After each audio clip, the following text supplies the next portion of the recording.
Hello friends, வாங்க இன்றைக்கி நம்ம சுவையான வெஜ் புலாவ் எப்படி சமைக்கிறதுன்னு பார்க்கலாம். நீங்கள் இப்போ தான் ஃபஸ்ட் டைம் என் வீடியோ பார்க்குறீங்கன்னா மறக்காமல் சப்ஸ்கிரைப் பண்ணிக்கோங்க. இன்றைக்கி நம்ம ப்ரெஷர் குக்கரில் தான் பண்ண போகிறோம். குக்கர் எடுத்துக்கோங்க. இதில் இன்றைக்கி நான் 2 ஸ்பூன் கீ ஆட் பண்ணியிருக்கேன். நீங்கள் எண்ணெய் கூட ஊற்றி செய்யலாம், ஆனால் கீலே நம்ம செய்யும் போது ரொம்ப டேஸ்ட்டாக இருக்கும். 1 இன்ச் பட்டை, 3 கிராம்பு, 3 ஏலக்காய், கொஞ்சோண்டு சீரகம் ஆட் பண்ணிக்கோங்க. பிரிஞ்சி இலையும் சேர்த்துக்கோங்க. கட் பண்ணி வச்சுருக்க ஆனியனை சேர்த்துக்கோங்க.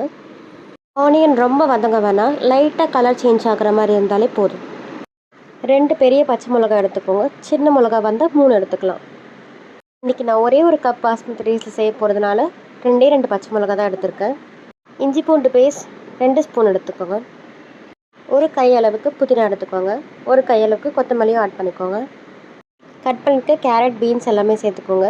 இதில் நீங்கள் வேறு வெஜிடபிள்ஸும் சேர்த்துக்கலாம். காலிஃப்ளவர், உருளைக்கிழங்கு அந்த மாதிரியும் சேர்த்துக்கலாம். இன்றைக்கி நான் சிம்பிளாக செய்கிறதுனால வெறும் கேரட், பீன்ஸ் மட்டும் எடுத்திருக்கேன். 1 கப் அரிசிக்கு 2 கப் தண்ணி ஊற்றிக்கோங்க. அதுக்கு முன்னாடியே பாஸ்மதி ரைஸை ஒரு அரை மணி நேரம் ஊற வச்சு எடுத்திருக்கேன். தேவையான அளவு உப்பு ஆட் பண்ணிக்கோங்க. லைட்டாக ஒரு கொதி வந்தோடனே குக்கர் மூடிட்டு மீடியம் ஃப்ளேமில் 3 விசில் விட்டுருங்க. ப்ரெஷர் ரிலீஸ் ஆன உடனே ஓப்பன் பண்ணி பாருங்கள். ரைஸ் உடையாமல் இருக்க ஓரமாக கரண்டியில் எடுங்க. இப்போ லாஸ்ட்டில் 1 ஸ்பூன் நெய்யும் கொஞ்சோண்டு சாப் பண்ண கொத்தமல்லியும் போட்டு சர்வ் பண்ணுங்கள். ரொம்ப டேஸ்ட்டான வெஜ் புலாவ் ரெடி ஆகிடுச்சு.